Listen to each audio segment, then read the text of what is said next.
அகிலம் நியூஸ் நேயர்களுக்கு வணக்கம். இன்றைய பிரதான செய்திகள். முதலில் தலைப்புச் செய்திகள். அக்டோபரில் இலங்கையில் மாபெரும் பண்டிகை யாழில் வைத்து ஜனாதிபதி கூறிய மகிழ்ச்சி செய்தி. யாழில் மக்களுக்கு ஜனாதிபதி அனுர அளித்த வாக்குறுதி. அனுரவின் யாழ் விஜயம் மாவட்ட செயலகத்திற்கு முன்பாக பரபரப்பு, குவிக்கப்பட்ட காவல்துறை. தயாசிரிக்கு ஸ்ரீலங்கா சுதந்திர கட்சிக்குள் இடமில்லை, எடுக்கப்பட்டுள்ள தீர்மானம். வடக்கில் அதிகரிக்கவுள்ள தொழில் வாய்ப்பு, ஜனாதிபதி வெளியிட்ட மகிழ்ச்சி தகவல். குறைவடைய போகும் தேங்காய் விலை, மக்களுக்கு மகிழ்ச்சி தகவல். வழமைக்கு திரும்பின மலையக தொடர்ந்த சேவைகள். மட்டக்களப்பு மாவட்ட ஊடகவியலாளர்களின் தீப்பந்த போராட்டம். யாழ் ரயில் மோதி போலீஸ் உத்தியோகத்தர் காயம். தொடர்வன விரிவான செய்திகள். எதிர்வரும் அக்டோபர் மாதம் அனைத்து இலங்கையர்களும் கொண்டாடும் இலங்கையர்களுக்கான பண்டிகையை அறிமுகப்படுத்த நான் விரும்புகின்றேன் என்று ஜனாதிபதி அனுரகுமார திசாநாயக்க தெரிவித்துள்ளார். வல்வெட்டித்துறையில் தற்போது நடைபெற்று வரும் மக்கள் கூட்டத்தில் கலந்து கொண்டு கருத்து தெரிவிக்கும் போதே அவர் மேற்கண்டவாறு குறிப்பிட்டார். வடக்கு, கிழக்கு, மலையக மற்றும் தெற்கு உள்ளிட்ட அனைத்து பகுதி மக்களும் இணைந்து முதலாவதாக ஆட்சிக்கு கொண்டு வந்த அரசாங்கம் எங்களுடையது. பல தசாப்தங்களாக நாட்டில் வடக்கு, கிழக்கு, தெற்கு மற்றும் மலையகம் என்று தனித்தனியான அரசியல் நிலை காணப்பட்டது. கடந்த அரசாங்கங்கள் நாட்டு மக்களை தனித்தனியாக பிரித்து கையாண்டனர். அது எந்தளவு என்றால் ஒரு யுத்தமே நாட்டில் உருவாகும் அளவுக்கு பிரித்தாளும் கொள்கையை கடந்த அரசாங்கங்கள் மேற்கொண்டிருந்தன. பிரித்தாளும் அரசாங்கங்கள் எப்போதும் இதுபோன்று பொதுவெளியில் மக்களை சந்திப்பதில்லை. இனி ஒரு நாளும் பிரிந்து செயற்படாது. நாங்கள் அனைவரும் ஒன்றாகவே செயற்பட வேண்டும். தனித்தனி மதமாக இருந்து விழாக்களை கொண்டாடாமல் நாங்கள் இலங்கையர்களாக இணைந்து ஒரு விழாவை கொண்டாடுவோம். வரவு செலவு திட்டத்தின் ஊடாக நான் புதிதாக ஒன்றை அறிமுகப்படுத்த விரும்புகின்றேன். நாங்கள் அனைவரும் இலங்கையர்களாக ஒரு விழாவை இணைந்து கொண்டாட உங்களுக்கு அழைப்பு விடுக்கின்றேன். அக்டோபர் மாதம் எங்களுடைய கலை கலாச்சாரங்களை, பண்பாடுகளை சேர்த்து பாரம்பரியமாக ஒரு விழாவை நடத்துவதற்கு நாங்கள் திட்டமிட்டுள்ளோம். அனைவரும் இணைந்து இந்த விழாவை கொண்டாடுவோம் என குறிப்பிட்டுள்ளார்.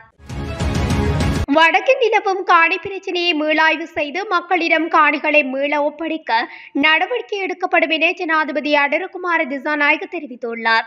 யாழ் மாவட்ட ஒருங்கிணைப்பு குழு கூட்டத்தில் இதனை குறிப்பிட்டுள்ளார். அத்தோடு மக்களின் காணிகள் மக்களுக்கே சொந்தமாக இருக்க வேண்டும். அபிவிருத்தி நோக்கங்களுக்காகவோ அல்லது பாதுகாப்பு காரணங்களுக்காகவோ அரசாங்கம் நாட்டின் எந்த இடத்திலும் நிலங்களை கையகப்படுத்த முடியும் என்பதை சுட்டிக்காட்டிய ஜனாதிபதி அந்த காணிகளுக்கு பதிலாக மற்ற காணிகளை மக்களுக்கு வழங்க வேண்டும். இதேவேளை யாழ்ப்பாண மக்களுக்கு மிகவும் முக்கியமான ஒரு திட்டத்திற்காக யாழ்ப்பாண ஜனாதிபதி மாளிகை முழுமையாக விடுவிக்க தயாராக உள்ளது என்றும் அதற்காக பொருத்தமான திட்டங்கள் சமர்ப்பிக்கப்பட வேண்டும் என்றும் ஜனாதிபதி அனுர அதன்போது தெரிவித்துள்ளார்.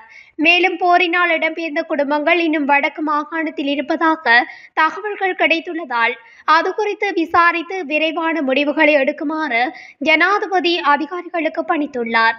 அத்துடன் வடக்கின் மக்கள் ஏராளமான பிரச்சினைகளை கொண்டுள்ளனர் என்பதை ஏற்றுக்கொண்ட ஜனாதிபதி கல்வி, சுகாதாரம், போக்குவரத்து மற்றும் விவசாயம் உள்ளிட்ட வடக்கின் முழு அரச சேவையையும் மேலும் வலுப்படுத்துவதில் சிறப்பு கவனம் செலுத்துவதாகவும் உறுதியளித்துள்ளார்.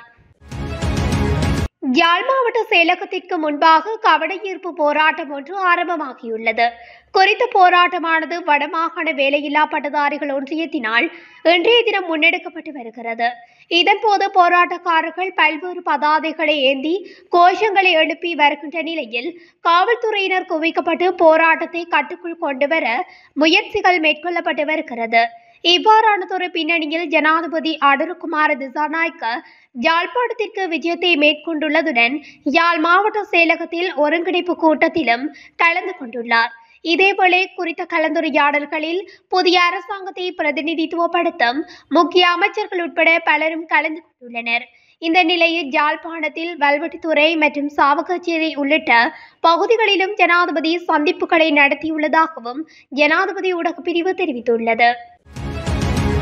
ஸ்ரீலங்கா சுதந்திர கட்சியின் முன்னாள் பொதுச் செயலாளர் தயாசிரி ஜெயசேகரவுக்கு இனி எந்த ஒரு கட்டத்திலும் சுதந்திர கட்சியில் இணைய இடம் அளிக்கப்படாமல் இருக்க தீர்மானிக்கப்பட்டுள்ளது.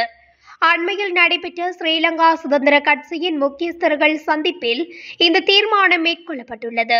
தயாசிறி ஜெயசேகரவை மீண்டும் ஸ்ரீலங்கா சுதந்திர கட்சிக்குள் இணைத்து அவருக்கு முக்கியமான பதவியொன்றை வழங்க ஒரு சிலர் முயற்சிகளை மேற்கொண்டுள்ளனர். எனினும் கட்சியின் தற்போதைய தலைவரான நிமல் ஸ்ரீபாலடி சில்வா மற்றும் பொதுச் செயலாளர் துமிந்த திசாநாயக்க ஆகியோர் அதனை கடுமையாக எதிர்த்துள்ளனர். அதன் காரணமாகவே இனிவரும் காலங்களில் எந்த ஒரு கட்டத்திலும் தயாசிறி ஜெயசேகரவை சுதந்திர கட்சிக்குள் உள்வாங்குவதில்லை என்று தீர்மானிக்கப்பட்டுள்ளது. இதற்கிடையே தயாசிறி ஜெயசேகரவும் இனிவரும் காலங்களிலும் ஐக்கிய மக்கள் சக்தியுடன் இணைந்து தனது அரசியல் தொடர்வதற்கு உத்தேசித்துள்ளதாகவும் தகவல்கள் வெளியாகியுள்ளன.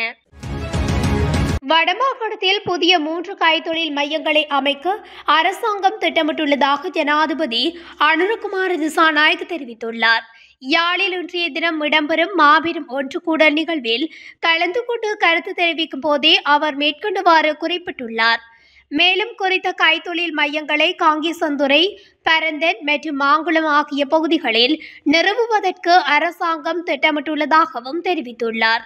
இதேவேளை புலம்பெயர் நாடுகளில் உள்ள இலங்கையர்களுக்கு இந்த திட்டங்களில் முதலீடு செய்யுமாறும் கோரிக்கை விடுத்துள்ளார்.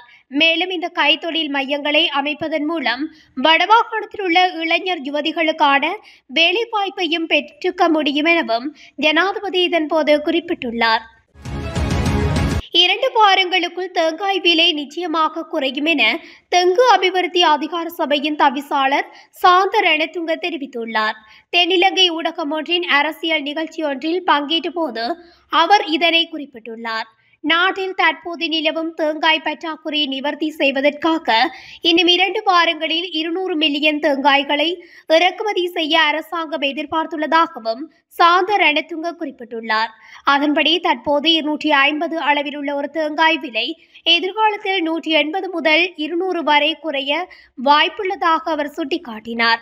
இந்த நிலையில் இறக்குமதி செய்யப்படவுள்ள இந்த 200 மில்லியன் தேங்காய்களை தேங்காய் பால், தேங்காய் மா மற்றும் குளிரூட்டப்பட்ட தேங்காய் என்று 3 வகைகளின் அடிப்படையில் இறக்குமதி செய்யவும் தீர்மானிக்கப்பட்டுள்ளதாக முன்னர் தெரிவிக்கப்பட்டிருந்தமை குறிப்பிடத்தக்கது.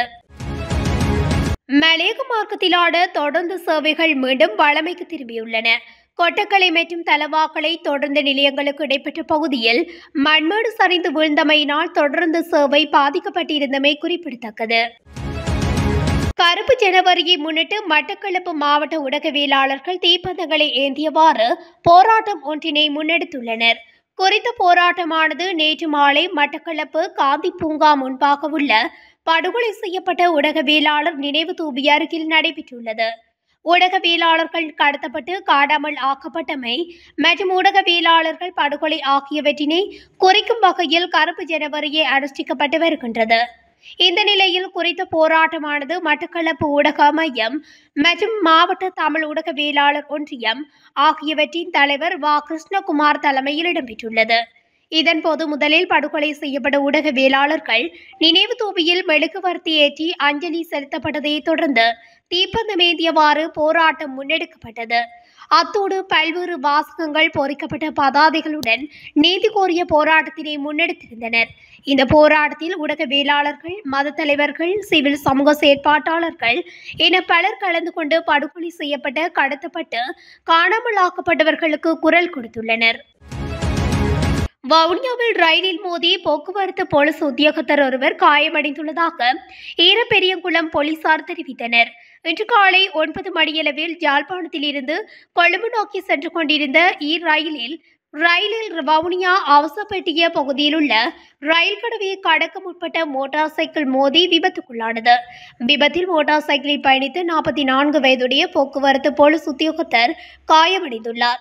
இதில் காயமடைந்த போலீஸ் அதிகாரி வவுனியா பொது வைத்தியசாலையில் சிகிச்சை பெற்று வருகின்றார். இத்துடன் அகிலம் நியூஸின் இன்றைய பிரதான செய்திகள் நிறைவடைகின்றன. தொடர்ச்சியாக செய்திகளை அறிந்து கொள்ள அகிலம் நியூஸ் ஊடகத்துடன் இணைந்திருங்கள். நன்றி, வணக்கம்.